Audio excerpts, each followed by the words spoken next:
Post-Hepatectomy liver dysfunction, PHLD. PHLD is a serious complication following liver resection, significantly contributing to patient morbidity and mortality. This document provides a comprehensive overview of its definition, causes, risk factors, and management strategies. 1. Definition. PHLD refers to a clinically significant decline in the liver remnant's ability to perform its essential functions, synthetic, excretory, and detoxifying, after major hepatic surgery. It is distinguished from general postoperative complications by its focus on liver-specific failure.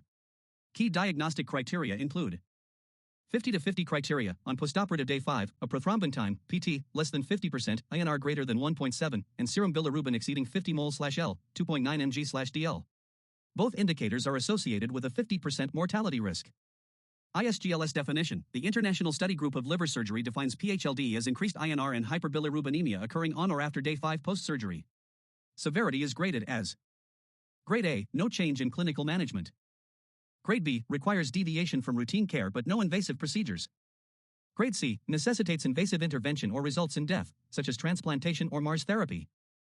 Common clinical signs include jaundice, coagulopathy, ascites, hepatic encephalopathy, and renal dysfunction, often termed hepatorenal syndrome. 2. Causes and risk factors. PHLD results from an insufficient functional liver mass, FLM, relative to the body's metabolic demands. Causes are multifactorial, categorized into patient/liver-related and surgical factors. Patient and liver-related, preoperative, factors. Liver diseases like cirrhosis from hepatitis C, hepatitis B, alcohol, or non-alcoholic steatohepatitis, NASH, impair regenerative capacity. A small future liver remnant, FLR, assessed via imaging techniques such as CT or MRI, may be inadequate post-surgery. Chemotherapy-induced liver damage, including steatosis, steatohepatitis, and sinusoidal obstruction, can compromise liver function. Conditions like cholestasis, jaundice, portal hypertension, poor nutrition, and advanced age increase surgical risks and complication likelihood. Surgical and technical, intraoperative, factors.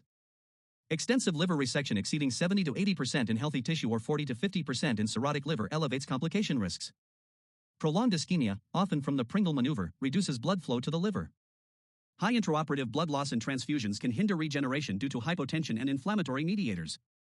Accidental injury to hepatic vessels or bile ducts may lead to postoperative complications. Postoperative factors.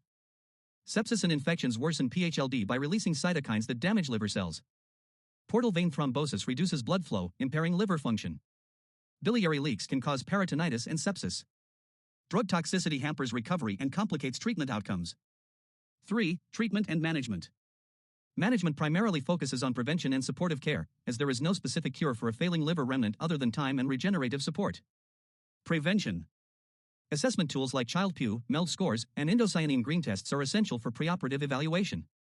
Accurate volumetric assessment via CT or MRI helps determine the future liver remnant, FLR. If FLR is insufficient, procedures such as portal vein embolization, PVE, or ALPPS are used to induce hypertrophy. Optimizing patient condition by addressing malnutrition, ascites, cholangitis, and allowing recovery time after chemotherapy are critical steps. Supportive treatment. The goal is to enable liver regeneration, which may take weeks.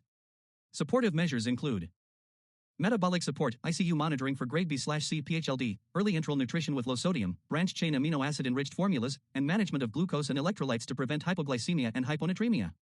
Renal protection involves avoiding nephrotoxic drugs and supporting with vasopressors if needed. Organ support, managing coagulopathy with FFP or prothrombin complex concentrates only during active bleeding or before invasive procedures. Ascites management with judicious diuretics and paracentesis for tense ascites. Treating hepatic encephalopathy with lactulose and rifaximin.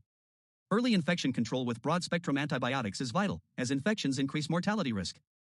For renal failure, continuous renal replacement therapy, CRRT, is preferred over intermittent dialysis to maintain hemodynamic stability. Rescue therapies for severe grade C PHLD. Liver support systems, the molecular adsorbent recirculating system, MARS, can remove toxins and improve symptoms, though survival benefits are debated. Salvage liver transplantation, considered for select patients, such as young individuals or those with incidental malignancies, but involves logistical and ethical challenges.